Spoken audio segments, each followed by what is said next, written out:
And I'm sure there are many that would disagree with me, and they have their own processes. So this I don't know, but I just know what works for me and what keeps me from being hopefully formulaic.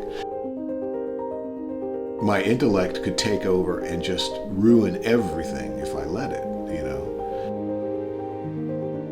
And actually, a lot of classical guitarists are interesting in trying to compose. And the question I get asked most is, I'm Daniel Nistico from the Creative Guitarist podcast, where we explore composing, improvising, arranging, and career tips for our new generation of guitar players. I'm here, I'm very honoured to be here with Andrew York, an international favourite amongst classical guitar players. Andrew York is a Grammy Award-winning artist who played with the Los Angeles Guitar Quartet and whose pieces have been featured on multiple Grammy Award-winning albums. From my count, and I'll ask you to confirm this, please, Andrew, you've recorded 7 solo albums, is that correct? I have no idea. I'd have to actually count them. That sounds about right. Yeah. Okay, well, that's the list I saw. I saw 7. And 11 with LAGQ. 11 albums with Yeah, the Los I know Angeles. It's more than 10. Yeah. That's a phenomenal, staggering, 11 out. Like, if you do like 3 or 4, that's good. But 11 is, wow, that's like next, that's really on another plane. That's amazing. Something I love about Andrew is his ability to cross boundaries between styles like classical, jazz, popular, and folk, producing a fresh compositional style that appeals to a wide audience, but is also full of integrity and substance. To me, Andrew York represents the epitome of a creative guitarist through activities like composing, arranging, improvisation, publishing, and more. It's my great pleasure to speak with Andrew now. So welcome, Andrew York. Thanks, Daniel. It's great to be here. It's very nice to meet you too, and happy to be here on your podcast. Thank you. Very happy to have you. I do have to just admit I'm a bit starstruck. I've admired your music since I first started playing the guitar about 12, 13 years old. I was listening to Sunburst and Andecy and wanted to learn them so early, in my playing life, probably too early. And your music has just been it's just a beacon that's just been there. It's just ever since through my high school and then college days, in professional life, your music and your artistry, your recordings, your solo and ensemble music it's just like a pivotal part of our instrument, our repertoire now. So thank you for thank you. That contribution. That's nice of you to say. I appreciate it. Yeah. So I have a few questions on composing. I really would like to pick your brain. I am a bit of a composer. I mean, I grew up more as a performer, but what I'm trying to do is kind of bridge the gap between performer and composer and try and, encourage performers, guitarists to compose. So just want to go through a few questions that maybe will help people understand your process of composition and how you first started and any tips that you might have. So absolutely. But first off, you were in Japan recently doing a tour, and it seems like you tour quite a bit in Japan, so you seem to be quite popular. Is there something that you feel makes you and your music resonate well with the people of Japan? I don't know why my music became so popular in Japan. I think that could have been my 15th or 16th tour. Wow. There. I haven't really counted them all up. But early on, the quartet started going in the early 90s, and we had a large management company that was bringing us over. And we did a number of tours, and then I got to know the manager, Takao Kasahara, very well, and he really loved my music, my composing. So at some point, he stopped bringing the quartet over and just was bringing me over and John Williams and Goran Solskjaer and a few people like that. And gradually, as he approached retirement, I was the only one left that he was bringing over, and we just became such good friends. And the tours were more, great concert halls and things like that, but they were also culinary episodes. Like, he's a real foodie and a slow food and slow life advocate. So the tours would just be filled with these artists and chefs as well, and we'd go out and have these incredible times. So he's retired now and has been for a while, so when I go over now, it's with different organizations. This last one was presented by a rock and roll heavy metal organization. They bring over mainly German heavy metal bands. They're called Tokyo Onkyo, and but they like me too, and they do some guitar stuff. So they'll bring me over. This time I toured with two very well known in Japan guitarists there, Kotaro Osho and one of my old friends, Dai Kimura, who I played with a lot over there. They're not known out of Japan really. They don't really speak English so well. Dai does speak English okay, but Japan is a very specific place. They have a lot of artists that are very famous there, but nowhere else. In fact, Sony Japan is its own entity. The quartet recorded for Sony New York, which is more of a global thing, except for Japan. Japan has Sony Japan, which is this like edifice that exists in Japan, even though it's part of Sony. And I've recorded a record with Dai for Sony Japan, and so it's just another world. Now, why my music got popular there, I don't know, but it did, and I'm so grateful because I feel extremely at home there. I love the people and the food and the culture. Many of my Japanese friends, at some point, they say, "You were Japanese in your past life," which I take as a great compliment. It's not that easy for a Westerner to really fit in there because the differences are greater. The more you get to know the culture, the differences are really compelling and interesting. And I'm very interested in finding those differences and exploring them and trying to understand how to relate in a way that's more, more natural and not just be the gaijin that comes over. But that means that's what they call foreigners, but the implication is almost like barbarian. And it's about right because it's very difficult to understand how business is done there. Yeah. But when you start to understand a little bit, it's fascinating. And I just love the artistic culture there. They have an aesthetic quality and interest in aesthetics and beauty that is unparalleled. So anyway, enough about my feelings about Japan. I'm clearly enamored with the place, so I was very happy to just be there. Maybe they feel that respect, in sounds like you respect their culture and very much. That's cool. It's just this wasn't on the list of questions, but are there any Japanese influences in your compositions? Well, I've written a number of pieces for Dai Kimura, and sometimes I would include a hint in there. Nothing too overt. Also, I've worked with a beautiful Japanese pianist, Mitsuko Kado, and I've done recordings with her and tours with her. And I wrote for her and I, for guitar and piano, variations on Sakura, the famous Japanese folk song, the most famous one everybody knows, da da da da da dee da da dee da da dee dee do, that one. So I did some very unusual variations. I called it Sakura Six Perspectives, and that one is more Japanese because of the theme, but I did very unlikely stylistic variations. It's a piece I'm very proud of, but of course most people don't know it. They don't know my more obscure pieces. Not that it's obscure, it's been recorded, it's, I'm sure it's on Spotify, I guess.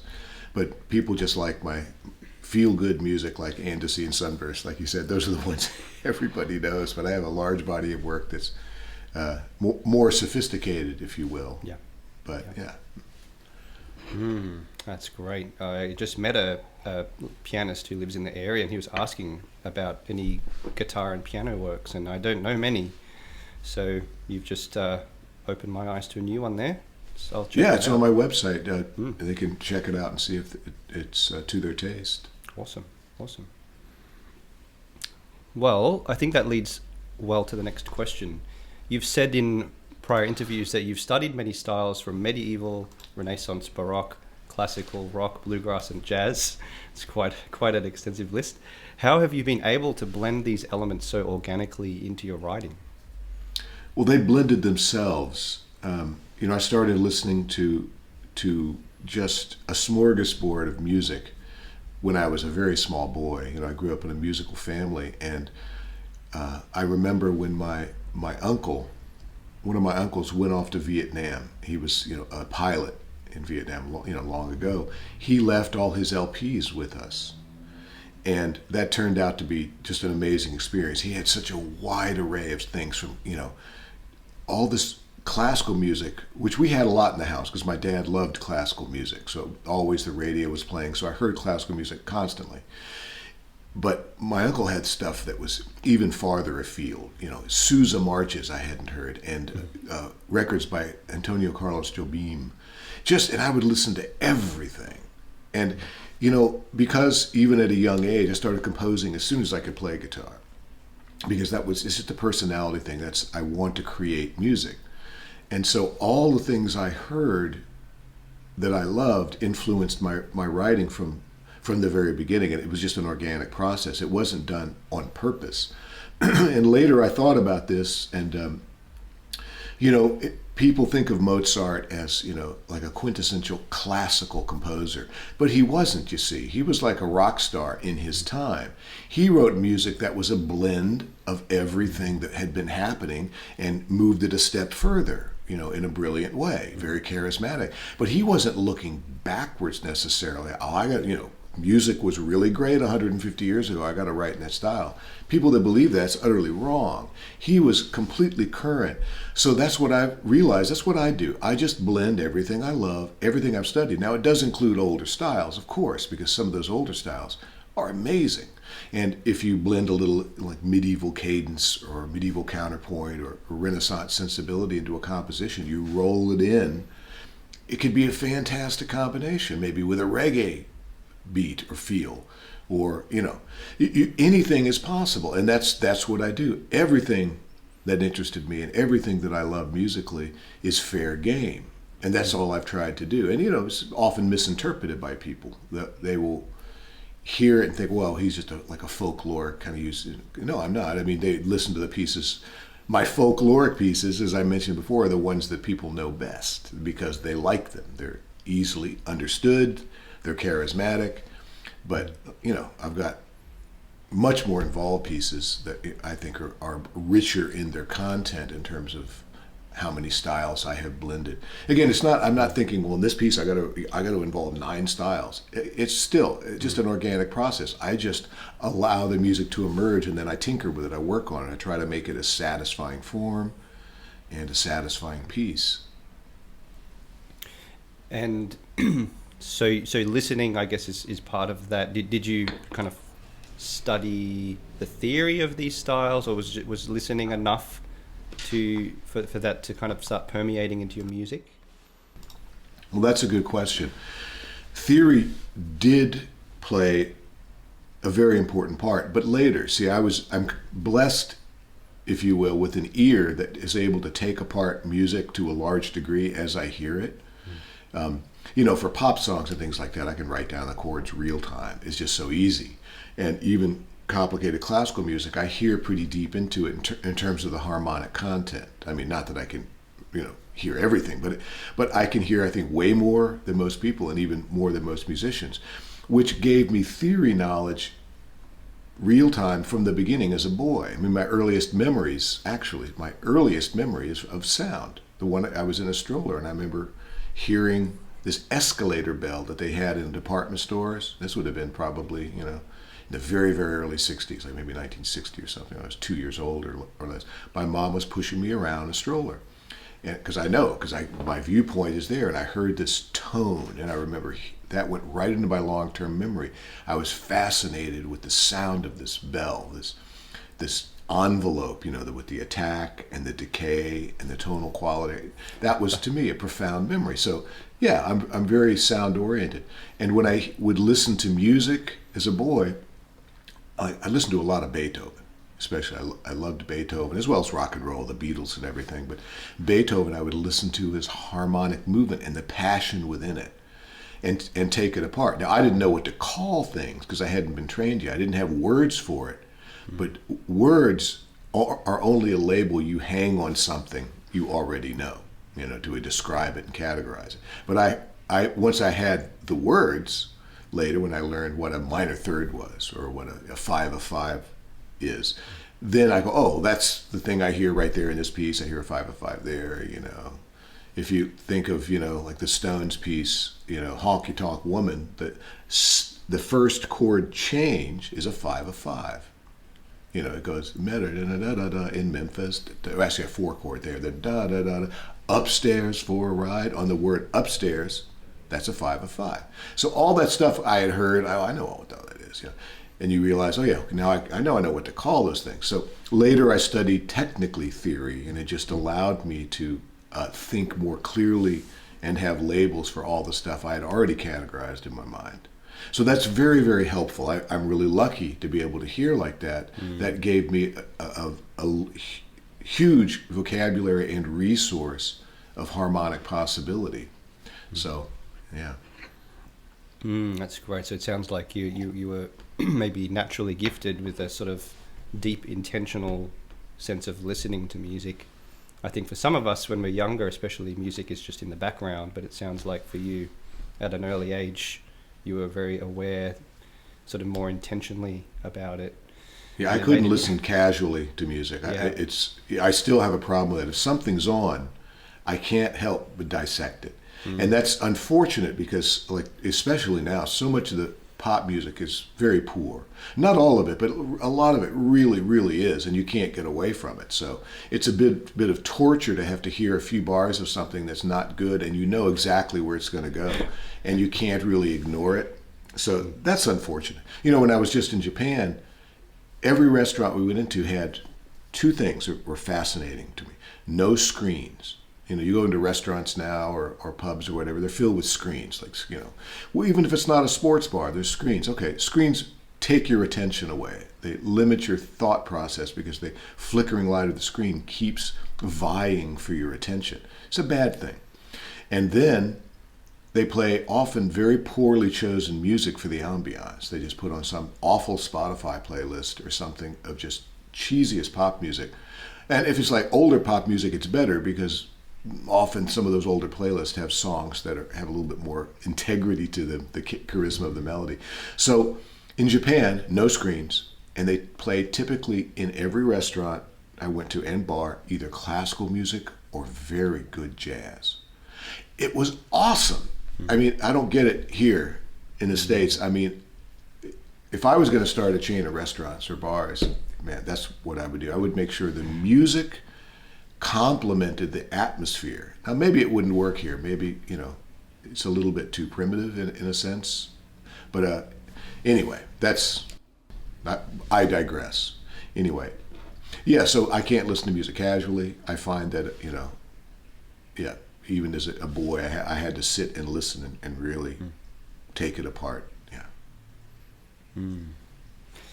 That's wonderful. Thank you for the answer there. I think that would lead nicely to the next question I have for you. Classical guitarists today, at least to my knowledge, don't tend to venture into harmony, fretboard knowledge, improvisation, composition, and arranging. Why do you think that is, and are there ways to help encourage guitarists to pursue these activities? Well, I think that is because what classical guitarists typically are trying to do is very difficult. They're trying to play music that's not easy to execute. So the pedagogy has revolved around efficiency of execution.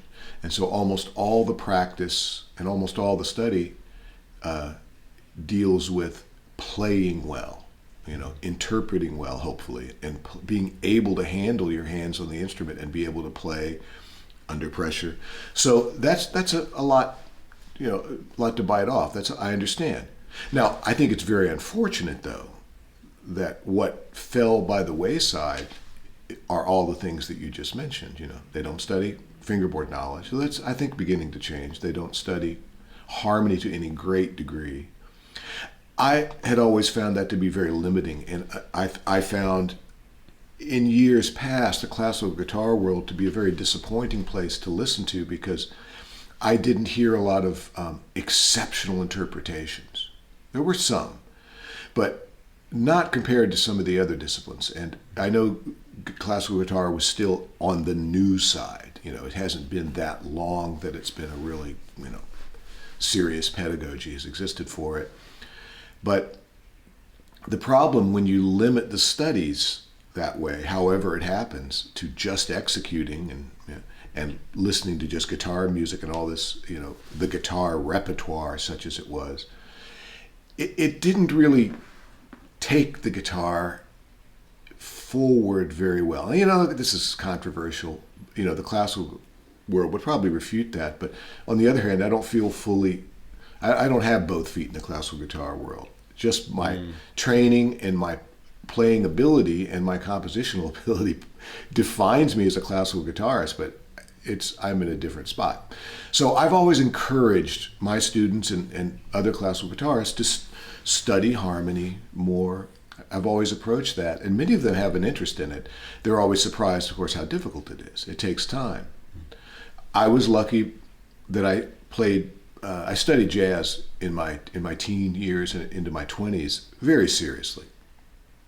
And jazz players study harmony to a degree that's incomprehensible to a classical player. It's just, this is day in and day out. You are working stuff, being able to modulate or being able to, for example, transpose. You learn a tune, you can play it in any key. This is what you learn to do.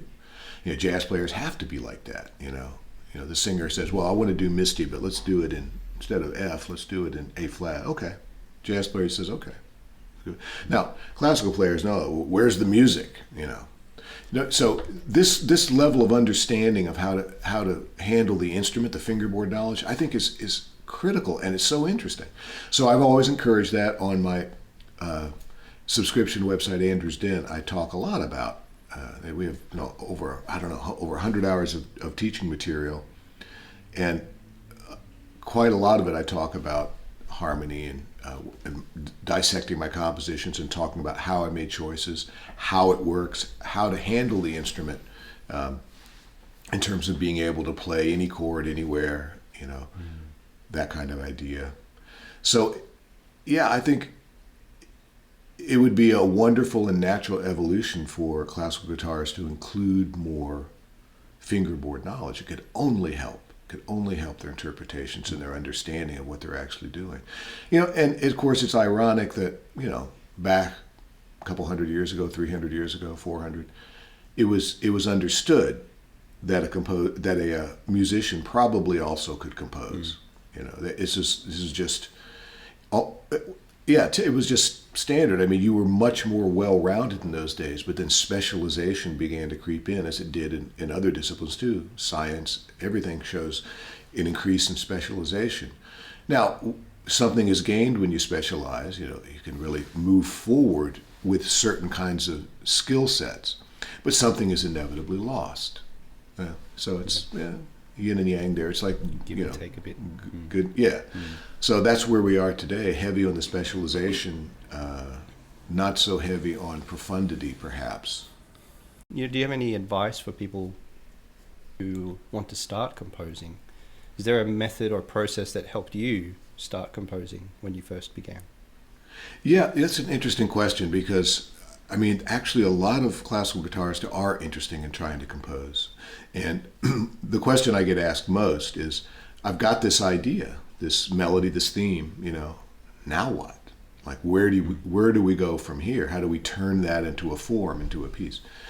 So that shows a willingness to compose, but just that natural difficulty. It is difficult to create. You can get an idea. Anybody can get an idea. I think that's not so hard, but how do you extend it, expand it, vary it, all these things? Not so easy. Well, part of the problem, you see, is that leads back from what I said before. If you're so specialized that basically all you've done is learn guitar repertoire, not all of which is stellar in a compositional sense, I have to say. There's some great stuff in there, of course. Villalobos, great composer, all that. But, there's a lot of it. And Fernando Sor, I think he's a fantastic composer.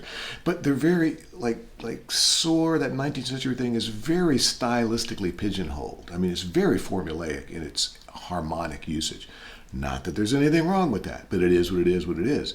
So if your ear is just filled with this kind of, specific kind of music, for the most part, and you haven't really explored outside of the guitar realm, that's going to make it hard for you to compose in a meaningful way, because you will essentially be, I hate to use the word regurgitating, but this is what we do. We blend all the stuff that we like and that we hear, everything we have inside. We rarely take light year steps into new realms. We tend to just move one baby step beyond what we know and what we've assimilated. So if you've only assimilated this rather narrow stuff, that's going to be hard. You will sound a lot like everything you have learned and played, but probably not as good, right? It takes time to be a composer. So my advice, you want to write for guitar, stop listening to guitar music. I mean, really, it's like people always ask me, so what classical guitarist do you listen to? And it's like, none, never. I mean, that sounds awful, but it's because I spend all my time composing for guitar, recording these pieces, editing these pieces, performing them on stage. When I want to listen to music, do I want to put on somebody that's doing this? It's like I can't get away from it. All this nylon string classical guitar. No, I want to hear something like a trumpet or a saxophone, something with breath in it, or a violin, or symphonic music, or Miles Davis. I want to hear something that's very much not guitar, because that opens me up. It doesn't keep me in this very circumscribed world of pluck, pluck, pluck, pluck, pluck, right? Mm-hmm.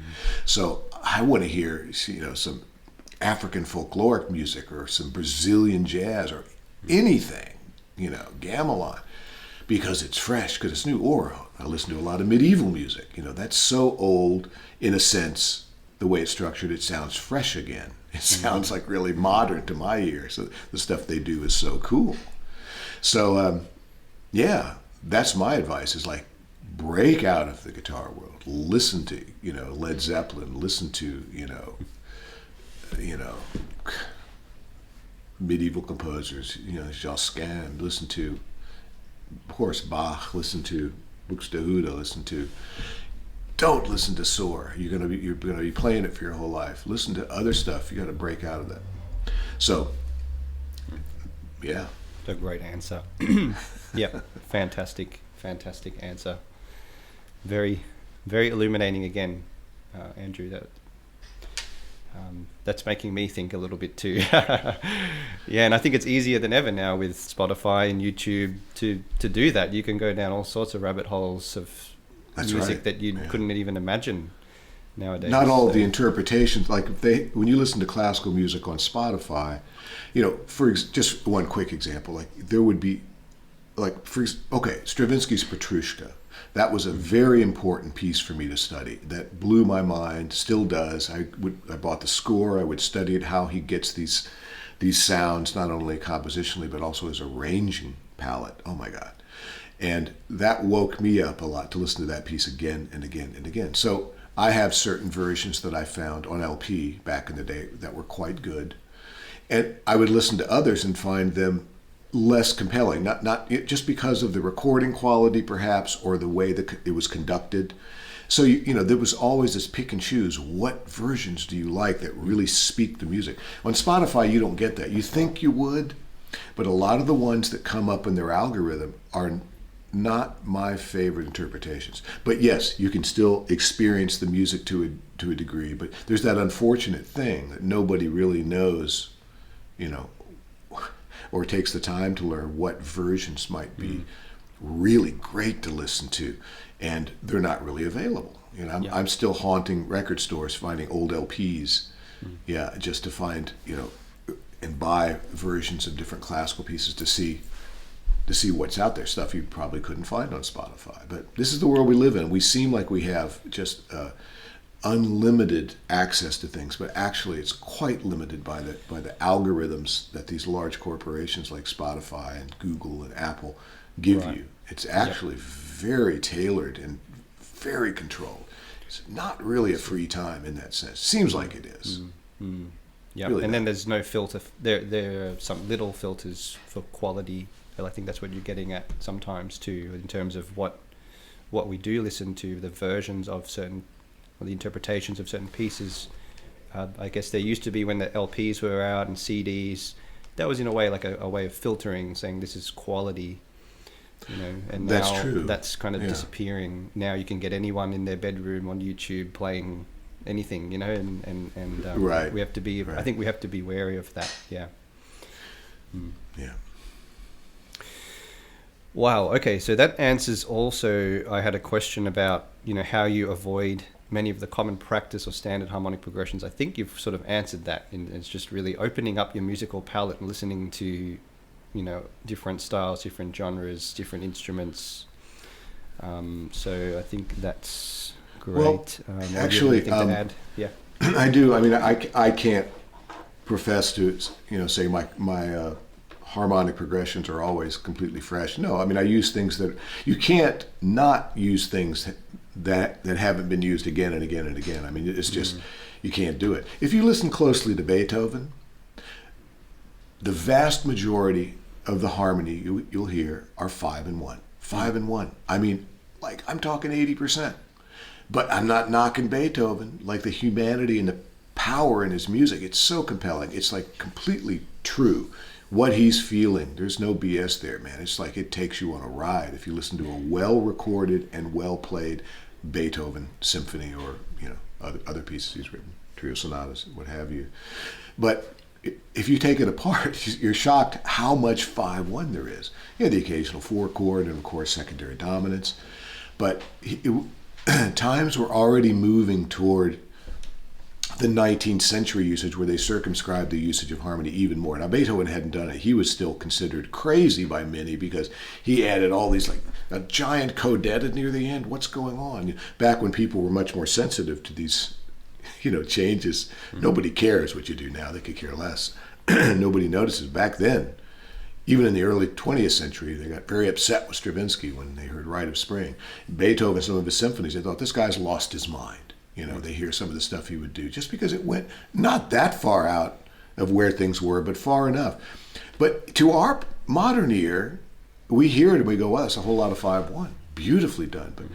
But this is the thing. I mean, so 5/1 will still, if you're, you know, intersecting with tonality, which I completely do, you're going to use a lot of 5/1. Or you find other cadential formulas that are tension and resolution. It doesn't have to be 5/1. 5/1 became a very formulaic one that works perfectly, kind of mathematically in a way. If you think the way 5 resides in a scale and how those intervals are structured, and then the resolution is kind of perfect. It's also the harmonic series too, right, as well. Exactly. That's what I'm saying. But we can also approach a cadence by simply tension and resolution. So some of my pieces, a simple one like Muir Woods, there are a lot of, to me, very interesting cadences where I, on purpose, made cadences that are a very surprising chord, but they add tension at that moment that then releases the tension by resolution to another chord. Very much not 5/1. So I very much enjoy doing that kind of thing. And I do it on purpose. And that's probably where you get the idea that I use fresher harmonic approach, which is true, I do, but I don't hesitate to use very tried and true, you know, 5/1. If I'm writing more in a classical style, for example, a moment, almost everything I do is counterpoint. You know, I worship the Baroque period and medieval period, which are very contrapuntal times. And even my simple pieces that don't sound like it are inevitably contrapuntal. Yeah. Maybe we'll wrap up this portion on composing with a final question. And I've seen on your website you have quite a bit of information about mathematics. So I wonder if you think there is an important relationship between mathematics and music. And you did briefly mention tonic, you know, 5/1, tonic and dominant. There's one, but is there a deeper relationship that you found? Well, I didn't find it, but it's clearly there. I mean, everyone kind of knows that math and music have relations, and many musicians are poor mathematicians because, I mean, nobody likes mathematics except, yeah. I mean, you know, it's very rare. I like it, and that's unusual. But many musicians are sort of instinctive mathematicians because they understand the idea of ratio and form and timing, and these are kind of mathematical quantities, and they're dealing with, you know, like as a piece rolls out in a linear way in time, this can be described mathematically too. And as you said, the harmonic series is very much a mathematical structure. It's like has to do with the foundation of reality, you know, the way things vibrate. Atoms vibrate. Particles vibrate according to the harmonic series. I mean, this is like so embedded in nature, and music is based on that as well. So you don't have to study mathematics to be a better musician, but we bump up against just an intuitive, instinctive way, whether we know it or not. I just happen to find learning mathematics to be very interesting, but I don't think it helps my music. I just find it a Okay, that's what I was trying to dig in and explore. If that's if you're sort of trying, I guess consciously, maybe subconsciously through your, you know, things might find their ways into your music. But yeah. Well, maybe so. But in my opinion, if you try to write mathematically, the results will be very poor. I try to avoid composing rationally, like by rules or by my knowledge. I compose by instinct and feeling. And then when I need to correct things or work on the form or vary things, I bring my theory knowledge and the things I've learned over decades to bear on the compositional process. But I never let my knowledge dictate what I'm going to do. Like, oh, here I should put a secondary dominant. That's what, no, never. It's just like, it's all got to be feeling right, an aesthetic quality. And I never try to define it too clearly. I have, my intellect could take over and just ruin everything if I let it, So I think that to compose completely intellectually is rarely successful, if ever. So you have to relegate the intellect to a subordinate position to solve problems when composing, and probably when doing many things in life. Wow, that's a good sentence, wasn't it? Yeah, that's a good one-liner plaque right there. Yeah. Very good. Oh, excellent. I think that would answer. A lot of questions I get about composers. They will often ask you, how do you think composers thought? And I think you've just given, and I know you're not every composer, but I'm sure that the sentiments you just spoke about, I think, would be quite common amongst many composers. Well, that I don't know. I mean, that's my path, and I'm sure there are many that would disagree with me, and they have their own processes. So this I don't know. But I just know what works for me and what keeps me from being hopefully formulaic. When you make any kind of art for years and years and years, you run a very serious risk of becoming a parody of yourself. Oh, wow. And I try to avoid that. And it's sometimes hard to avoid when you've written 1,000 pieces. How do you not recapitulate some of that? It's going to happen. And, do you want to interrupt that process? What I want to avoid is saying, that piece was a success, let me write another one just like it. Bad idea for me, because then you become formulaic. You're no longer composing again. You're arranging your successes in another way, making some small changes. Now, a lot of musicians do this on purpose, and I understand, because it's a better chance to make money, right? Theoretically, like a pop star, wow, that piece worked, let's do one just like it, right? And you hear many pop artists throughout the decades, like from the 60s on up, you hear those certain artists that are not necessarily as creative as you would like, but they tend to do the same piece over and over in different guises. But I liked bands and artists that were just creative, and it was flowing out of them, like Cat Stevens. He didn't try to redo what he had done. Every time he did something, it would just explode with newness sometimes. I think he was an incredible composer. Maybe still is. He's doing music again. And Led Zeppelin, like, where did that stuff come from? Some of the stuff that they did. It wasn't they were like copying anybody or even themselves. So creative. This is the kind of stuff I like. So I try to be like that. Like, try to start anew each time. Now it's almost impossible because, I'm writing something that sounds a lot like this piece I wrote 30 years ago. Well, this is the danger then. So how do you avoid being formulaic? How do you avoid being a parody of yourself? I think even, Picasso struggled with this later in life. Some art critics would talk about his inability to create new material, and he began to like copy masterworks in this Cubist style. Their claim, because he had no longer any ideas. He had done everything that he could imagine and didn't know what to do. I don't know if that's true, but a case can be made for that. So, all very interesting. Very interesting. Very enlightening. Thank you. Thank you for those answers. Fantastic. That's I need to listen again to what you've said and digest it more. It's just very illuminating. Thank you, Andrew. Maybe we can move on to some questions about, I guess, being a professional composer. Okay. So, is composing something you had dreamed of doing when you were younger as a profession? Well, I mentioned, as soon as I could play, I started writing. It was just natural. I always want to create things. That's my personality type. I want to make stuff, either tangible stuff or intangible stuff, When I studied mathematics, I wanted to write articles on mathematics, ideas that I had, just explore these things. With music, of course, I wanted to write music. It was the first instinct I had. So, we are what we are on a deep level. That rarely changes. So it's good to know what you want to do. And what I always wanted to do was write music. I love music so much, and I wanted to make music, write it. I love playing it too, but I really like creating it. Have you had any periods in your career where you've not composed for No. very long, or just, yeah? No, well, sometimes there's a hiatus between pieces. I'm busy or whatever, but it always wells up again. I get an idea. I'm improvising all the time, so ideas often flow out of that. Mm.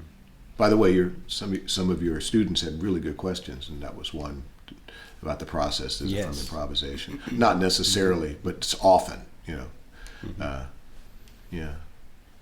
yeah, I think I've been just continuously composing, but in a sinusoidal way. Some periods of greater, output, and then some periods of lesser output. But that's natural.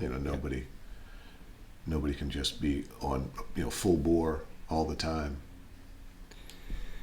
Yes. And in your view, how are things different today for a musician or a composer aspiring to have a career versus in the past? And I think when did your career start, and have you seen changes over that, time, and how are things different now? Well, the first gig I did, I don't know, I was maybe 8 years old. I played a concert somewhere with my sister, and she was singing, and I was backing her up, and also played some solo guitar pieces. Yeah, that was exciting. I remember that. I don't think we got paid. That was one of the first things.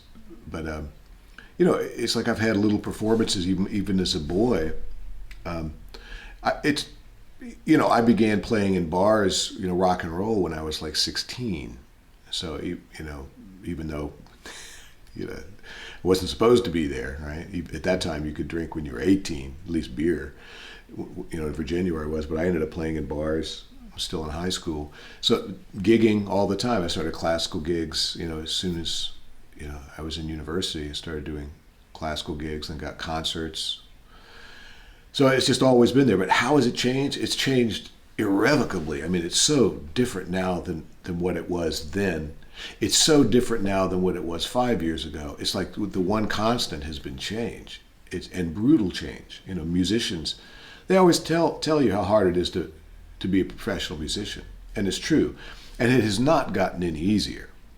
So most of the changes have been deleterious to a musician making good money. The internet caused a lot of it, and not complaining. It's the internet allows us to run our businesses, like the subscription video teaching site. That's all, of course, internet based. What else could it be? Well, it could have been, you'd sell, 20 years ago, you'd be selling DVDs, right, of the material. They used to have companies that would do that, like Hot Licks and all that stuff, VHS that went to DVD. Now that's all gone. It's all on the internet. And our publishing company, everything's digital, all the scores on the internet. So I'm not, decrying or complaining this, but it did complicate things. It brought the music industry to its knees once, the internet started allowing music to be downloaded for free. The whole Napster thing. I don't know if you're old enough to remember that, but A little bit. yes, it's just continued to change and continued to get more complicated. So it's tough. You have to constantly reinvent yourself in what you're doing. So that would be maybe some advice, for aspiring musicians, guitarists, composers who want to have a career. So reinventing yourself. Are there any? Well, other... you'll have no choice. I mean, I look at when I taught at Fullerton, Cal State Fullerton for a few years, like 4.5 years I taught there, which is rare. I haven't pursued a teaching path. That's even though I teach when I tour, I do master classes, and I'm good at that. I'm good at teaching people, but I pour all that into Andrews Den now. All my knowledge goes into these videos I'm making about everything I know, because I want to archive it and I want to make it available for people. Of course they have to pay for it, but it's not that much. But that's how I'm making a living, right? This is what you have to do. Some people complain, why don't you put it on YouTube? Well, you don't make any money on YouTube. I can't, I have to survive, right? So, yeah. But I was going to say, like, most of my students, once they graduated, maybe they got their master's degree from Cal State or wherever, and their entry into the workforce as a musician is typically finding a teaching position. That's the typical path, right? And the competition's fierce. You almost have to have a doctorate to get a university gig, or even a community college gig, and often even a high school gig. So, I don't mean to sound, depressing about it, but it's a tough world, and, but this is the career path. Most of them end up teaching. In fact, almost all of my colleagues, like, concert musicians, have university positions. Almost all of them, over 90%. Very few the ones that are touring only, I can think of two offhand, of my colleagues that don't, two or three, no, maybe two. So almost all the other ones, great musicians, creative people, but they're allied with the university, and that of course gives them security. And I've avoided that path, and that's very risky and makes life harder, because then you don't have anything to fall back on, like this constant paycheck. So teaching gives most musicians, career musicians, that stability. Do you think, that sounds like, I would call that a bit of an entrepreneurial spirit, the path you've decided to take there. Well, it utterly is. I mean, we run our own companies. I created, Majin Music's my publishing company, and Andrews Den is our subscription company, and I have another publishing company that holds the copyrights of my catalog, and we run all these things. So that's completely entrepreneurial. Do you think that which I like? Do you think that might be the future, or one potential direction that certainly one potential direction? Yeah. You have to. I mean, I'm lucky. I have a large catalog, and it's popular. I mean, I'm lucky. It's most people that write music for guitar, they don't make any money from it. I mean, really, I have to say, it's very rare. Look, there's significant problems. I mean, early in my career as a composer for guitar music, I wanted to be published by as many publishers worldwide as possible. And I was. From GSP had the majority of my catalog in San Francisco. And then I had a piece with Ricordi in London. I had many pieces with Gendai in Japan. I had pieces with, what's the Canadian company, Doberman Ipan. I had, they still have a piece, which they shouldn't. I got to get that back. I had many publishing companies. Still have one book with Alfred. So I got it all back. 98% of it. I got it all back. And we publish it ourselves now. Now you think about when you have a publishing deal with a publishing company, maybe you make 10 to 12%, right? Mm-hmm. You're going to have to sell a whole lot of music to make any money if you're getting 10 to 12% of the sales of classical guitar music. It's such a niche thing, right? So when I got out of that very quickly and made my own company to sell it. So and I wrote all the software to deal with it and everything, and like bang, started offering these self-published digital things. It's no longer self-publishing; it's a legitimate company, right? I don't offer music by other people. I've always thought about that, but just my own catalog, which is big enough and takes enough time for me to deal with. But again, like I said, I'm lucky that people actually buy my music. But now, when they buy it from me, so I'm not getting 10 to 12%. I'm getting all of it minus the fees the significant fees to host your website, to, yada, yada, yada. When you're running a business, your PayPal takes a chunk, the credit card takes a chunk, all this stuff. There's a lot of ancillary fees. It's when you run a business, you realize, thought I'd be making more money, but the pie gets chopped up. Mm-hmm. But still, I'm making a lot more than I would if a publisher had it. Mm-hmm. And many print publishers have a notorious habit of not paying their artists, so you have to be careful. The music industry is tough. Wow. Yeah. Wow.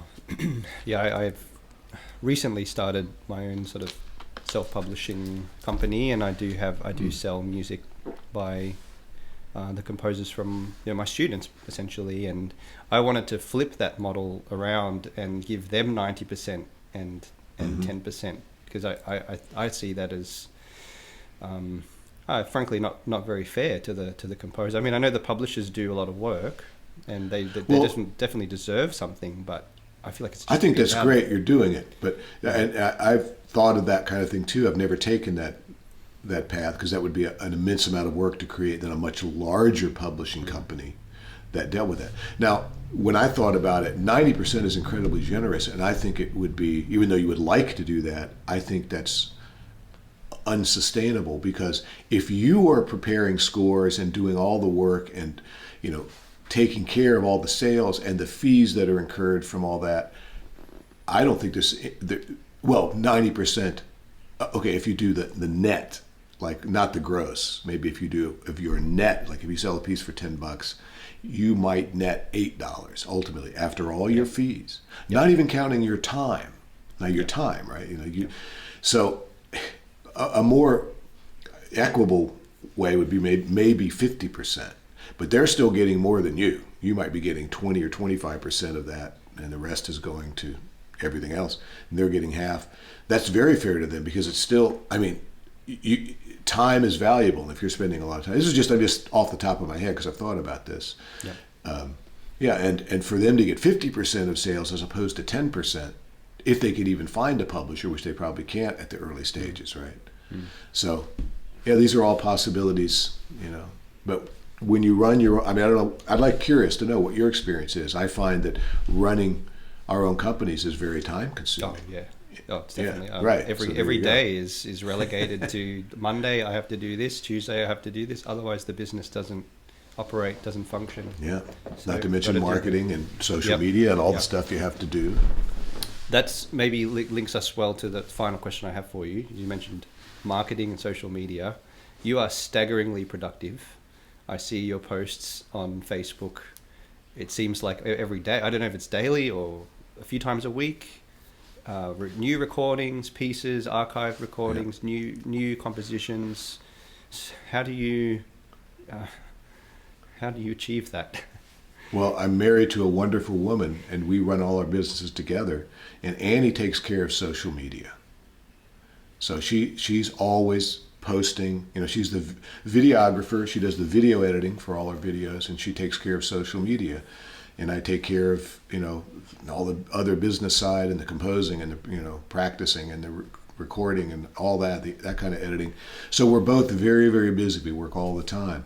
But luckily, I have a partner who is very willing and extremely competent and creative, and we do all this together. If I had to do it all myself, it would be much, much, much more difficult. I think my output would be less. The social media posting would be less. I did that in the past. When I first started getting into social media, I tried to make interesting posts for Facebook and things like that to make it out of the realm of just your average person. We don't do that many interesting posts anymore, just out of left field, cool stuff. We do it almost all based on the releases and the businesses, just because time pressure.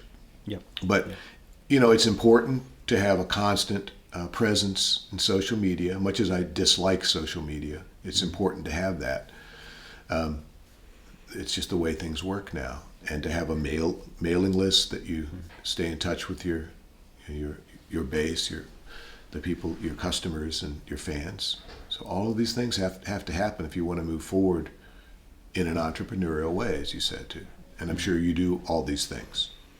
Yes. Yeah. Yeah. Yep.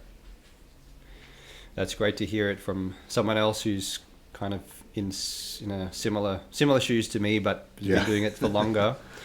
And so it's really don't come across a lot of musicians who, especially classical guitarists or guitarists or composers. In my own circles, I don't know many who sort of run their own thing. So it's great to hear. Well, I mean, we do our own YouTube channel as well, which is a massive amount of work. Just to keep YouTube material. Andy's really been helpful with that too. Our ability now where we live to film all our videos right here, both YouTube and for the Den.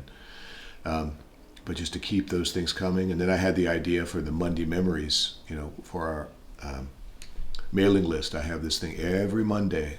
I send an email out, and with either an older video, Monday Memories, or a new one, or a featured artist. Some weeks it's a featured artist, an artist playing one of my pieces. And people seem to really love this. So every Monday I get responses. I look so much forward to Monday. Monday's a crappy day and I'm at work and I get to see one of your videos or someone playing your pieces. So things like that are smart marketing moves. That was a good idea, and it's a lot of fun to do. We've mentioned Andrew's Den a couple of times in our interview so far. Could you tell us a little bit more about that? How does that work when someone joins, and what can they expect when they join Andrew's Den?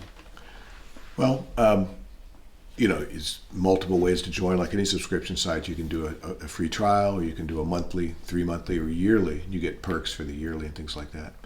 I have a lot of subscribers, a lot of yearly subscribers that stay. A lot of them stayed now for 4 years. The Den is approaching its 5th year, I guess. We launched at the beginning of the pandemic, like right kind of during shutdown, like almost exactly when the world shut down. That was our launch date, just by luck. Wow. Which was a great launch date because all these guitarists are now stuck at home, right? They're like, wow, man, I'm going to do some guitar. So I had just this huge influx of subscribers, which was great. So my goal, my desire for years and years has been to create a subscription site like this. And I quit my teaching job at Cal State Fullerton to do this because, as I'm getting older, I wanted to pour everything I know, which is kind of eclectic compared to most guitarists. It's, as we've talked about, from my studies in jazz to composition to improvisation to the larger amount of fingerboard knowledge I've accrued to just my views on acoustics. And, I even touch on some mathematical things, not in a way that would drive you crazy, but explaining why certain things work that way and having graphs showing the harmonic series and interactions. Does some really, really interesting and, out of the box stuff, as well as just rudimentary, how to read standard notation, how to, dealing with fingerboard knowledge, how to understand intervals, like in maybe a way that's more fresh, instead of dry, but like the qualities, the characters that make them what they are. Everything I know, and we have so many videos now. I really don't know. Well over 100 hours. This is a lot of material. Yeah. Every 2 weeks we put out a new video, and they're often up to an hour in length. They could be from 25 minutes up to 50 minutes. This is a lot of material. And people seem to like it. So to me, this is very important, not only as a way to make money, to a degree. You don't make a fortune with this, but it's a niche thing, right? It's basically toward guitars. I get a lot of steel string players too, acoustic guitarists and classical guitarists, because they're interested, in writing. They're kind of open-minded, a lot of them. They wish I would do more tab. I don't really do tab. I do standard notation. There's very good reasons for that, because it's a superior medium for conveying deeper information. Tab is very direct on the guitar, but it doesn't show polyphony, doesn't show duration, so it's really compromised for the reader to pull out where the relationships are contrapuntally, which standard notation shows quite clearly. And that's the only reason. I'm not, there's no stigma for me. I just find it an inferior medium overall. That's all. I understand why it's very direct. It's like, yeah, I want to see that. I want to see where to put my finger. but also you can't put in fingerings too easily, so it's also problematic with that. But I used to read tab. I mean, back the Renaissance, when I play Renaissance music, a lot of that was written out in tab in the day, like the lute music, and so I understand. But anyway, yeah. So there's just tons of stuff there. It's become a going concern, and that's a good portion of our, business time is spent dealing with Andrew's Den. Just like that email you saw where we're trying to fix some of they're migrating the site, so they needed me to update CNAME records and, for the technical stuff. And that I sent that email to you somehow by accident, but very, Happens. just all these little fiddly things you got to do, and you have to learn a bit about that stuff. And has it become a bit of a community, with you certain music? I would say so. There, for 4 years. Yeah, so yeah, I think so. That's Yep. great. I mean, you often get messages from them, and emails or messages directly through the site, and I think it is a loose knit community. I wish there was like a page there where they could interact with each other, and Uscreen hasn't offered that yet. I've suggested it, but maybe they will in the future, if the subscribers want to do that. I guess they can do it on the comments for each video, but I think they just want to go through the material. They really, engage with what I'm telling them, and That's great. Sounds like a wonderful resource. I might sign up myself. Well, just all the stuff we've been talking about. This is just approaching some of these ideas that I'm talking about, which go a little deeper maybe than your average teacher would talk about. I go into great detail, depth about some of this stuff, and a lot about the analysis of my pieces.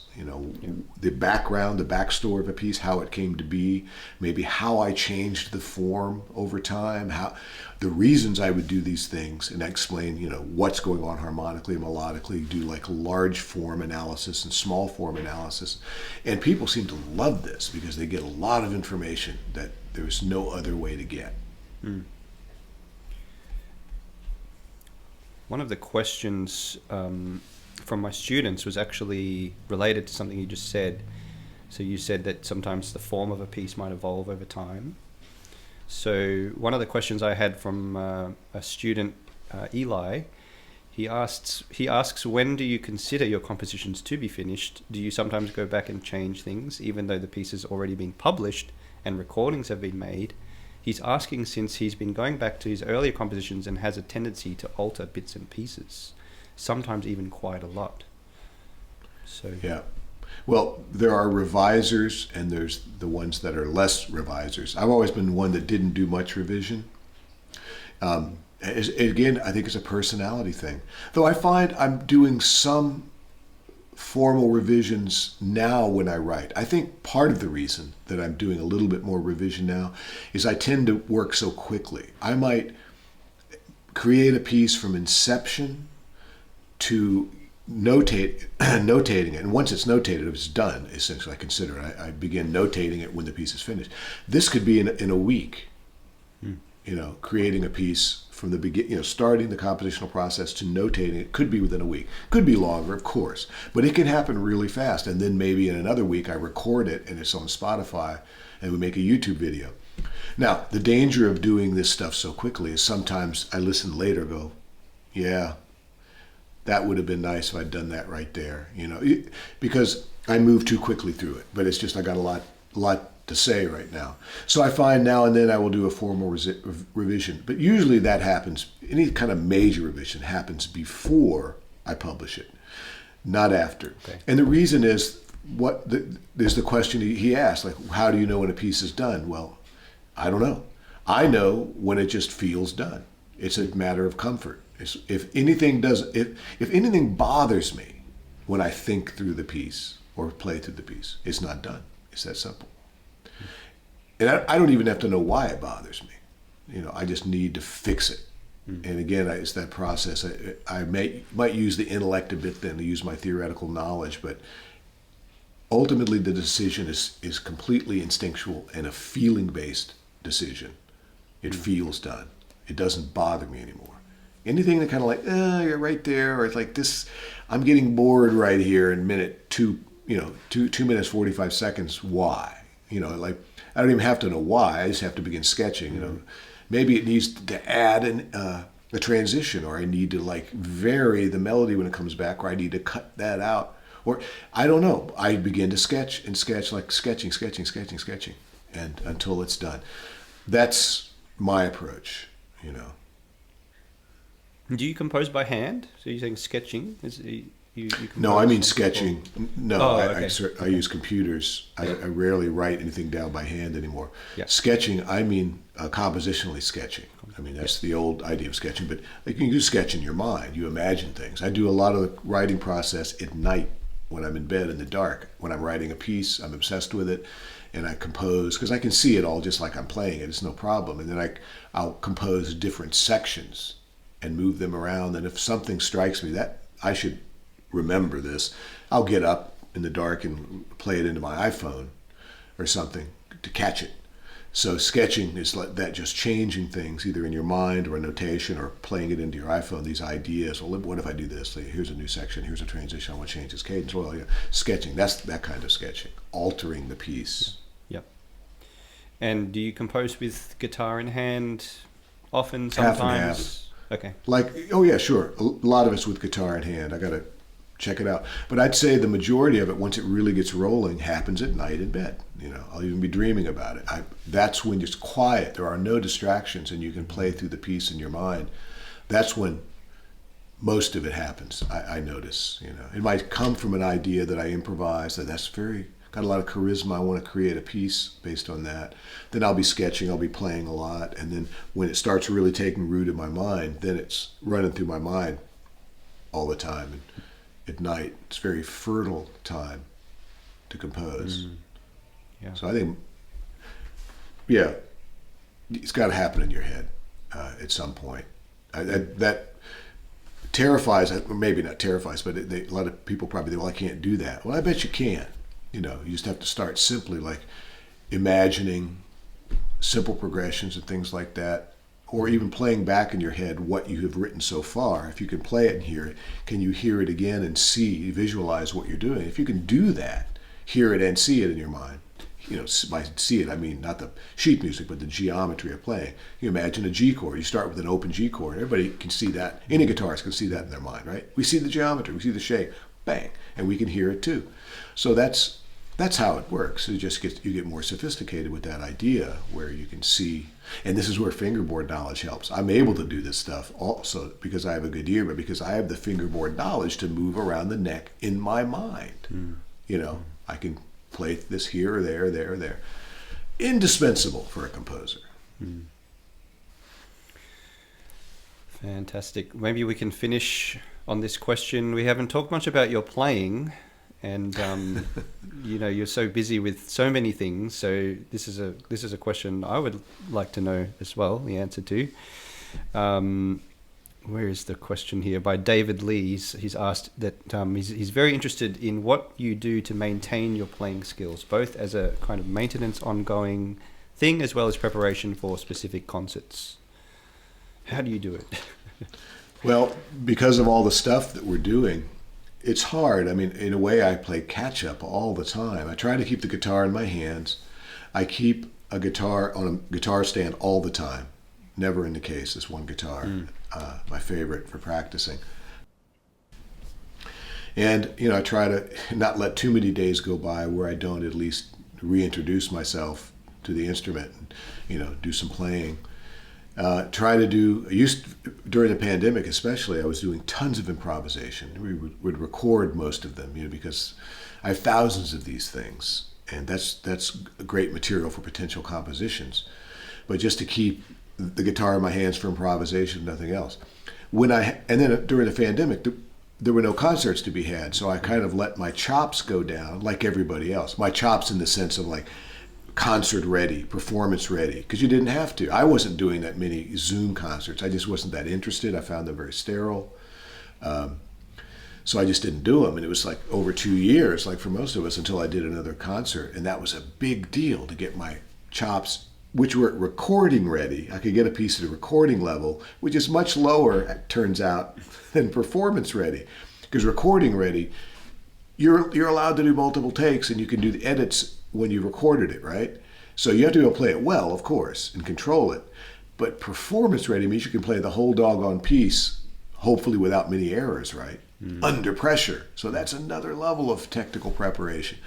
And I was surprised how difficult it was. Well, I shouldn't have been. 2.5 years without playing a concert should be expectable. That this, wow, to bring it back up. And I talked to some of my colleagues who are like, yeah, this was tough.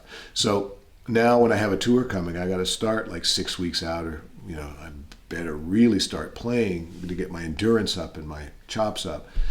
So, but between tours and stuff, I don't keep my performance level up. It's just there's so much to do. That's too bad. If you have less to do, if you're just performing, even if it's just gigs, not concerts, but you have time, hopefully, then to keep the guitar in your hands to a greater degree and keep your chops up. I just don't have the luxury right now to practice every day, hours. And not that I want to anymore. I mean, I want to practice some every day and continue to get better and learn new things. But what I did in my 20s, there was a period I practiced 6 hours a day, for a limited time. But I think everybody goes through these times when they're real serious and they practice like a maniac, and your plateaus jump. But that's not in the cards for me now. Nor should it be. Great. I think we'll just conclude there, Andrew. So thank you so much for your answers. I've learned so much myself, and I think everyone listening, I'm sure will get some great, pieces of revelation from your answers there to do with composition and harmony and just expanding your musical vision overall. So it's very, very enlightening. So thank you so much. I really appreciate it. Thank you, Daniel. It's a real pleasure. Enjoyed speaking with you. How can people connect with you and find you most easily? YouTube, Facebook, what's the best? All of that. I mean, of course, you just Google me. My website's the first thing that comes up. There is contact information there. I can't always respond, but then andrewsden.com. But it's all there on my website. It links to everything, to YouTube, to Andrew's Den, to anything you can imagine. And my concert schedule is there. My mathematical articles are there for those that want to, are masochistic and want to read something really difficult. Sounds like you're a good archiver. You want to keep your knowledge base, archived and updated, and it's great. Yeah. All right. Well, yeah. Thank you. Thank you very much, Andrew. It's been a joy and a pleasure. You're welcome, Daniel. The pleasure's mine.